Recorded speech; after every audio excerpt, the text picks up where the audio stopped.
আজকের আমরা এমন একটি সংখ্যা নিয়ে কথা বলবো যেটি হাজার হাজার বছর ধরে আধ্যাত্মিক জগতের সবচেয়ে রহস্যময় ও পবিত্র সংখ্যাগুলোর মধ্যে একটি বলে গণ্য করা হয়। সেই সংখ্যাটি হলো 108 অর্থাৎ 108। আপনি হয়তো কখনো লক্ষ্য করে দেখেছেন যে প্রতিটা জপ মালায় 108টি দানা থাকে।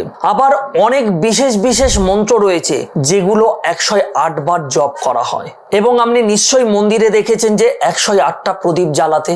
এবং তন্ত্র ও যোগ শাস্ত্রে 108 সংখ্যাকে বিশেষ গুরুত্ব দেওয়া হয়। কিন্তু এখানে একটা প্রশ্ন হলো যে কেন? এটা কি শুধু ধর্মীয় বিশ্বাস, নাকি এর পিছনে লুকিয়ে রয়েছে কোনো গভীর জ্যোতির্বিজ্ঞান, না কোনো আধ্যাত্মিক রহস্য? আজকের এই ভিডিওতে আমরা জানার চেষ্টা করব যে 108 সংখ্যার আধ্যাত্মিক অর্থ কি, জ্যোতিষশাস্ত্রের গুরুত্ব কি, বিজ্ঞান ও মহাকাশের সঙ্গে সম্পর্ক কি, কেন এই মন্ত্র 108 বার জপ করা হয়, কেন তার থেকে অধিক জপ করা হয় না এই মন্ত্র, এবং কেন পৃথিবীর বিভিন্ন ধর্ম এই সংখ্যাকে বিশেষভাবে গুরুত্ব দিয়েছে।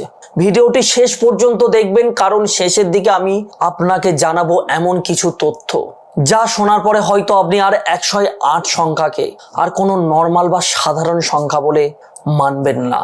108 সংখ্যাকে আপনি গুরুত্ব দিয়ে চলতে শুরু করবেন। আমরা প্রথমে জানবো যে 108 নম্বর সংখ্যার আধ্যাত্মিক অর্থ কি আমাদের ভারতীয় শাস্ত্র অনুযায়ী, বা যে বিশেষ বিশেষ ঋষিরা এর ব্যাখ্যা করে গেছে সেটার ব্যাখ্যা কি। প্রথমত, ভারতীয় আধ্যাত্মিক শাস্ত্রে 108 নম্বর সংখ্যাকে কসমিক কমপ্লিটনেসের প্রতীক ধরা হয়। এর অর্থ হলো যে মহাজাগতিক পূর্ণতা, মানে মহাজগতের সম্পূর্ণ জিনিসটাকে বলা হয় যে 108। অনেক উচ্চ মার্গের সাধক বা যে মনি ঋষিরা এই সংখ্যাকে ব্যাখ্যা করেছে যে ইউনিভার্সের শক্তির সঙ্গে যুক্ত রয়েছে এই 108 নম্বর সংখ্যাটি। একটু সহজভাবে আমরা বুঝে নেব। একবার আপনি সংখ্যাটাকে ভেঙে দেখুন। চলুন ভেঙে দেখা যাক। প্রথমত, নাম্বার 1 মানে হলো ঈশ্বর বা আলটিমেট রিয়ালিটি। এটার অর্থ হলো যে চূড়ান্ত বাস্তবতা। আর 0 মানে কি? শূন্যতা বা ইনফিনিট পোটেনশিয়াল, মহাজাগতিক একটা শূন্যতা, যেটা 0 অর্থ হলো। আর 108 মধ্যে সর্বশেষ সংখ্যা যেটা 8, এই 8 মানে হলো অনন্ত বা ইনফিনিটি, অর্থাৎ যার কোনো শেষ নেই। অর্থাৎ 108 শুধু একটি সংখ্যা নয়, বরং সৃষ্টি, শূন্যতা ও অনন্তের প্রতীক। অর্থাৎ 108 শুধু একটি সংখ্যা নয়, শূন্য, সৃষ্টি এবং যার কোনো শেষ নেই, তিনটি। এই কারণেই কিন্তু মনি ঋষিরা ধ্যান, মন্ত্র, সাধনায় এই সংখ্যাকে প্রচন্ড রকম ভাবে গুরুত্ব দিয়েছে, বা প্রতিটি শাস্ত্রে এই 108 সংখ্যাকে গুরুত্ব দেওয়া হয়েছে। এবার আমি আপনাকে জানানোর চেষ্টা করব যে কেন প্রতিটা জপ মালায় 108টি করে দানা থাকে, বা কেন 8টি করে পুঁথি থাকে। প্রথমত বলি, হিন্দু ধর্মের জপ মালায় 108টি দানার পিছনে রয়েছে এক গভীর রহস্যের প্রতীক। প্রথমত আমি যদি জ্যোতিষশাস্ত্র অনুযায়ী বলতে চাই, আমরা সকলে জানি যে 12টি রাশি রয়েছে এবং 9টি গ্রহ রয়েছে। এই দুটোকে যদি আপনি গুণ করেন দেখবেন যে 108 আসছে।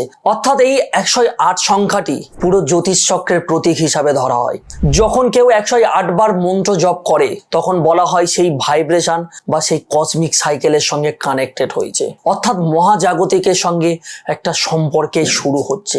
তাই অনেক উচ্চ মার্গের মনি ঋষিরা বলে গেছেন, একবার নয় 108 বার জপ করলে মন ধীরে ধীরে অন্য অবস্থাতে প্রবেশ করতে শুরু করে, অর্থাৎ মনের গভীরে প্রবেশ করতে শুরু করে। এবার আমরা আসবো সবচেয়ে আশ্চর্য একটি অংশে। বিজ্ঞানেও কিন্তু 108 সংখ্যাকে কিছু অদ্ভুত মিলের কথা উল্লেখ রয়েছে।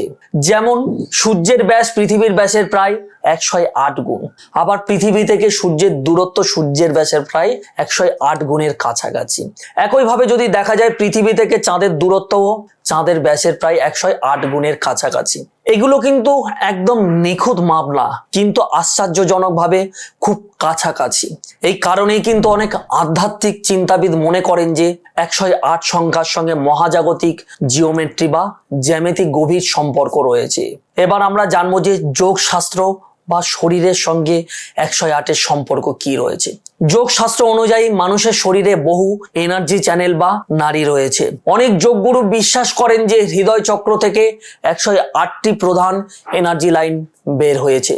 তাই মেডিটেশন ও মন্ত্র জপের 108 সংখ্যাকে ব্যালেন্সের প্রতীক ধরা হয়। এমনকি অনেক যোগ অনুশীলনেও দেখা যায় যে 108 বার সূর্য নমস্কার করাও হয়, কারণ এটাকে শরীরের মন ও আত্মার পিউরিফিকেশন হিসাবে দেখা হয়। অর্থাৎ নিজের শরীরের মধ্যে যে আত্মা রয়েছে বা যে এনার্জি রয়েছে সেটা পরিষ্কার হতে শুরু করে। এবার আমরা জানবো যে বিভিন্ন ধর্মেও 108 সংখ্যার ব্যবহার রয়েছে। শুধু হিন্দু ধর্মে নয়, বৌদ্ধ ধর্মেও 108 সংখ্যাকে অত্যন্ত পবিত্র ধরা হয়। বৌদ্ধ মন্দিরে অনেক সময় 108 বার ঘন্টা বাজানো হয়। জাপানে নতুন বছরের সময় দেখা যায় যে 108 বার বেল রিং করার ট্রেডিশন আছে, কারণ একটা কথা বিশ্বাস করা হয় যে মানুষের 108টি আর্থলি ডিজায়ার আছে, অর্থাৎ পৃথিবীর কাছে মানুষের ইচ্ছা থাকে 108টি। আর সেই ঘন্টার ধ্বনি মানুষকে পিউরিফিকেশনের দিকে নিয়ে যায় আস্তে আস্তে। এমনকি কিছু মেটেরিয়াল আর্ট ট্রেডিশনেও 108 সংখ্যাকে পবিত্র হিসাবে গণ্য করা হয়। আপনার কি মনে হয় যে 108 সংখ্যাটি কি সত্যিই শক্তিশালী সংখ্যা? এখন প্রশ্ন হলো যে 108 সংখ্যাটি কি সত্যিই ম্যাজিক্যাল? বিজ্ঞান সরাসরি কিন্তু আধ্যাত্মিক শক্তি প্রমাণ করেননি, কিন্তু সাইকোলজি একটি জিনিস বলে, যখন মানুষ বা কোনো ব্যক্তি পুনরাবৃত্তি জপ করতে শুরু করে, ব্রেন তখন ধীরে ধীরে ধ্যানের গভীরে যেতে শুরু করে। আর 108 বার রিপিটেশন মনকে গভীরভাবে কনসেন্ট্রেশনের দিকে নিয়ে যেতে সাহায্য করতে পারে। সংখ্যাটি শুধু ধর্মীয় না, মানসিক ও প্রতীকী গুরুত্ব বহন করে।